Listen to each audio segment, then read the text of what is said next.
রাহার ৪ বেলার খাবার, breakfast, mid morning, lunch and dinner. আসসালামু আলাইকুম, গুড মর্নিং সবাইকে। আজকে আমি শেয়ার করব আমার ১০ মাসের বেবির সারাদিনের খাবার রুটিনটা। তো সকালেই শুরু করলাম এটা পাস্তা দিয়ে। আজকে ব্রেকফাস্টে পাস্তা দিব। এটা সকাল ৯টার মধ্যে রেডি করছিলাম। আসলে ৯টা থেকে ১০টার মধ্যে দিয়ে দিই। ও যেহেতু এখন ঘুম থেকে ৮টার মধ্যে উঠে, তো সেইভাবে দেই। কিছুক্ষণ ক্ষুধা লাগিয়ে তারপরেই আসলে নাস্তাটা দেওয়া ভালো, তাহলে দেখবেন বাচ্চারা কিছুটা হলেও খায়।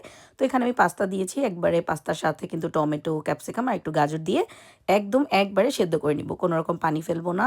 এটা খুবই ঝটপট হয়ে যায়। এই রেসিপিটা কিন্তু খুব ইজি, আসলে আমার কাছে ব্রেকফাস্টে ইজি রেসিপি, সবসময় পছন্দ। দিয়ে দিলাম একটুখানি রসুন আর একটুখানি এখানে গোলমরিচ গুঁড়ো, তারপর একটুখানি চিজ দিয়ে দিলাম। এই চিজটা আমি ইউজ করছি, এটা ফ্রান্সের একটা ব্র্যান্ড। এই চিজটা লবণ খুবই কম থাকে, বাচ্চাদের জন্য সেফ। আর প্রতিদিন কিন্তু আমি চিজ দিই না, এটা সবসময় বলি। সপ্তাহে দেখা যায় ৪-৫ দিন দিই, আর পরিমাণটা খুবই কম, মাত্র একবার দিই ১০ গ্রাম থেকে ১৫ গ্রামের মতো, এর বেশি না। তো হয়ে গেল খুবই ঝটপট রান্নাটা। দেখেন খুবই কম পরিমাণে রান্না করার চেষ্টা করি, তারপরেও বেশি হয়ে যায়, কিন্তু সমস্যা নেই, যেহেতু আমি ওকে নিজ হাতে ধরতে দিই এবং আমিও খাইয়ে দিই, সেক্ষেত্রে কিছুটা নষ্টই হয়। তো একটু বেশি দিলেই ভালো হয়, দেখা যায় ওর ধরতে খেতে সুবিধা হয়। আজকে দাঁড়িয়ে দাঁড়িয়ে খাবে, তো খাওয়া দাওয়া শেষে একটু ন্যাপ নিল। এই যে ন্যাপ নিয়ে এখন আবার উঠে গেছে, উঠে একটু বই পড়ছে, এগুলাই করে।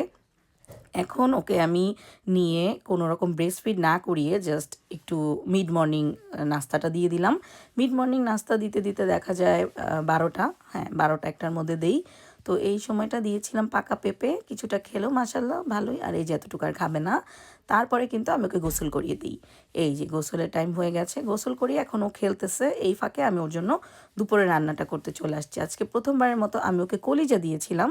আলু গাজর দিয়ে মজা করে এই কলিজাটা রান্না করে দিয়েছিলাম। ইনশাল্লাহ এটার আলাদা রেসিপি আমি শেয়ার করে দিব। আর দুপুরের খাবারটা ২টা থেকে ৩টার মধ্যে দেওয়ার চেষ্টা করি। ২টার মধ্যেই মানে ম্যাক্সিমাম সময় দেই। মাঝে মধ্যে তো একটু লেট হবেই। তো একটুখানি ভাত দিয়ে এটা মেখে আমি খাইয়ে দিয়েছিলাম। গোসলের পরে চেষ্টা করি নিজেই বেশিরভাগ খাওয়াতে, আর যাতে নোংরা না হয় খুব বেশি। তারপরে কিন্তু সে আরেকটা ন্যাপ নিয়েছিল, মানে লাঞ্চের পরে একটু ব্রেস্টফিড করে আবার ন্যাপ নিয়েছিল। এই যে উঠে গেছে, এখন খেলাধুলা করবে। সারাদিন এইভাবেই চলে, খেলাধুলা করে, হাঁটাহাঁটি করে, এখন ধরে ধরে হামাগুড়ি দেয়, এগুলাই অ্যাক্টিভিটি। এই তো তারপরে আর কি স্ন্যাক্সে আমি আসলে কিছু রাখি না। মিড মর্নিংয়ে যদি ফিঙ্গার ফুড না দিই, সেটাই দেখা গেল সন্ধ্যার নাস্তায় দিই, অথবা একটু টক দই দেই, না হলে একটু কমলা ভেঙে দিলাম বা জুস করে দেই, একটু মালটা দেই, অথবা একটু কলা ভেঙে দিই। এইভাবেই ফিক্সড কোনো খাবার নেই। আর টক দইটা কিন্তু আমি রাখি, সপ্তাহে প্রায় ৬ দিন আমি টক দই দিই। মিড মর্নিংয়ে না দিতে পারলে একটু সন্ধ্যায় খাইয়ে দিই। ওইভাবে দিই, টক দইটা দিলে হজম ভালো হয়, এটা খুবই ভালো। তো রাতের মানে খাবারে ছিল এই যে ওটসের সাথে একটু ডিম ভেঙে একটু গাজর দিয়ে নেড়েচেড়ে রান্না করে দিলাম, এটাই ছিল ডিনার। তো এইভাবেই চেষ্টা করি। আমরা মানুষ, আমরা কেউই পারফেক্ট না, সবসময় সবভাবে হয় না, বাচ্চা সবভাবে খায়ও না, বাট চেষ্টা করি এভাবে দিতে। আপনাদের জন্য ভিডিওটা শেয়ার করলাম, আপনারা আইডিয়া নিতে পারেন। ভালো থাকবেন সবাই, আল্লাহ হাফেজ।